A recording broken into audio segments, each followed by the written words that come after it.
ಚಪಾತಿ ಜೊತೆ ಆಗಿರ್ಬೋದು ಅಥವಾ ರೊಟ್ಟಿ ಜೊತೆ ಆಗಿರ್ಬೋದು, ದಿನ ಒಂದೇ ಥರದ ಐಟಮ್ನ ತಿಂದು ಚಟ್ನಿ ಪಲ್ಯ ಒಂದೇ ಥರ ತಿಂದು ಬೇಜಾರಾಗಿರುತ್ತೆ. ಸೊ ಬೋರ್ ಆದವ್ರಿಗೆ ಈ ಥರ ಒಂದು ವೆರೈಟಿ ಆಗಿರುವ ಒಂದು ಸೊಪ್ಪಿನ ಪಲ್ಯವನ್ನು ಹೇಗೆ ಮಾಡೋದು ಅಂತೇಳಿ ಹೇಳ್ಕೊಡ್ತೀನಿ. ಒಂದು 3 ನಿಮಿಷದಲ್ಲಿ ರೆಡಿ ಮಾಡ್ಕೊಡ್ಬೋದು. ಎಕ್ಸ್ಪೆಷಲಿ ನಾನಿಲ್ಲಿ ತೋರಿಸ್ತಾ ಇರೋದು ಮುಳ್ಳು ಸೊಪ್ಪು ಏನು ನಾರ್ಮಲ್ ಹರಬಿ ಸೊಪ್ಪು ಇರುತ್ತಲ್ಲ ಅದೇ ಥರ, ಬಟ್ ಇದರಲ್ಲಿ ಮುಳ್ಳು ಜಾಸ್ತಿ ಇರುತ್ತೆ, ಹಾಗಾಗಿ ಮುಳ್ಳು ಸೊಪ್ಪು ಅಂತ ಹೇಳಿ ಕರಿತೀವಿ. ಬಟ್ ಮುಳ್ಳು ಎಷ್ಟು ಜಾಸ್ತಿ ಇರುತ್ತೋ ಅಷ್ಟೇ ಇದು ತುಂಬ ಟೇಸ್ಟಿಯಾಗಿರುತ್ತೆ. ಇದೊಂಥರ ಟೇಸ್ಟು ನಮ್ಮ ಹಳ್ಳಿ ಕಡೆ ಜನರಿಗೆ ಸಕಲಾಗಿ ಗೊತ್ತಿರುತ್ತೆ. ಸೊ ಮುಳ್ಳು ಜಾಸ್ತಿ, ಸೊ ಮುಳ್ಳನ್ನ ಬಿಟ್ಬಿಟ್ಟು ಎಲೆ ಈ ಥರ ಚೆನ್ನಾಗಿರೋ ಎಲೆಗಳನ್ನು ಈ ಥರ ಕಿತ್ಕೋಬೇಕು. ಹಾಗಂತ ದಂಟು ವೇಸ್ಟ್ ಮಾಡೋದಿಲ್ಲ, ಮುಳ್ಳು ಜಾಸ್ತಿ ಇರೋದನ್ನ ತೆಗೆದಾಕಿ ಈ ಥರ ದಂಟನ್ನು ಈ ಥರ ಕಟ್ ಮಾಡ್ಕೋಬೇಕು. ಇದೊಂಥರ ತಿನ್ನೋದಕ್ಕೆ ಹೇಗಿರುತ್ತೆ ಅಂದರೆ ನುಗ್ಗೆಕಾಯಿ ಥರ ಇರುತ್ತೆ ಇದು ದಂಟು. ಸೊ ಹಾಗಾಗಿ ಈ ಥರ ಕಲೆಕ್ಟ್ ಮಾಡಿ ಇಟ್ಕೋಬೇಕು. ನೋಡಿ ಎಷ್ಟೊಂದು ಬಸ್ ಸಿಕ್ಕಿದೆ. ಮುಳ್ಳು ಹರಬಿ ಸೊಪ್ಪು, ಬೇರೆ ಹರಬಿ ಸೊಪ್ಪು, ಈಗ ನೋಡಿ ಇದು ರಾಗಿ ಹರಬಿ ಸೊಪ್ಪು ಅಥವಾ ಕರಿ ಹರಬಿ ಸೊಪ್ಪು, ಬಳ್ಳಿ ಹರಬಿ ಸೊಪ್ಪು ಅಂತ ಹೇಳಿ ಕರೀತಾರೆ. ಇದು ಆ ಥರ, ಇದು ಒಂಥರ ಟೇಸ್ಟು. ಇದು ಒಂದು ನಿಮಿಷ, ಇದು ನೋಡಿ ಇದು ಮುಳ್ಳು ಹರಬಿ ಸೊಪ್ಪು, ಇದೊಂಥರ ಟೇಸ್ಟು. Variety taste. ಪ್ರತಿಯೊಂದು ಹರಬಿ ಸೊಪ್ಪಲ್ಲೂ ಬೇರೆ ಥರದ ಟೇಸ್ಟ್ ಇರುತ್ತೆ, ನಮಗೆ ಗೊತ್ತಾಗಬೇಕು ಅಷ್ಟೇ.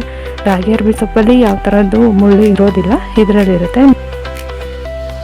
ನೀವು ನೋಡ್ತಾ ಇರ್ಬೋದು, ನಾನು 2 ಪಾರ್ಟಾಗಿ ಮಾಡ್ಕೊಂಡಿದ್ದೀನಿ. ಒಂದು ದಂಟಿರೋದು, ಇನ್ನೊಂದು ಬರೀ ಸೊಪ್ಪಿರೋದು. ನಾನು ಈ ಸೊಪ್ಪಿರೋದನ್ನ ಬರೀ ತೆಗೆದ್ಬಿಟ್ಟು ಇವಾಗ ಪಲ್ಯವನ್ನು ಹೇಗೆ ಮಾಡೋದು ಅಂತ ಹೇಳಿ ತೋರಿಸ್ತೀನಿ. ನಾನಿಲ್ಲಿ 5 ಸ್ಪೂನ್ ಆಗುವಷ್ಟು ಎಣ್ಣೆ ಹಾಕ್ಕೊಂಡು ಅದಕ್ಕೆ ಹೆಚ್ಚಿಟ್ಕೊಂಡಿರುವಂತಹ ಹಸಿಮೆಣಸಿನ್ಕಾಯಿನ ಹಾಕ್ಕೊಂಡಿದ್ದೀನಿ. ಹಸಿಮೆಣಸಿನ್ಕಾಯಿ ಸ್ವಲ್ಪ ಫ್ರೈ ಆದ ತಕ್ಷಣ ನಾವು ಉದ್ದುದಕ್ಕೆ ಹೆಚ್ಚಿಟ್ಕೊಂಡಿರುವಂಥ ಈರುಳ್ಳಿ ಹಾಕಿ ಈ ಥರ ನೀಟಾಗಿ ಫ್ರೈ ಮಾಡ್ಕೋಬೇಕು. ನೋಡಿ ಈರುಳ್ಳಿ ಸ್ವಲ್ಪ ದಪ್ಪ ಇರಬಾರ್ದು, ಈ ಥರ ಮಾಡ್ಕೋಬೇಕು. ಇದರಲ್ಲೇ ಮಾಡ್ಕೊಳ್ಳಿ, ಈ ಥರ ಉದ್ದುದ್ದಕ್ಕಾಗಿರಬೇಕು. ಈ ಥರ ನೀಟಾಗಿ ಫ್ರೈ ಹಾಕ್ಕೊಳ್ಳಿ.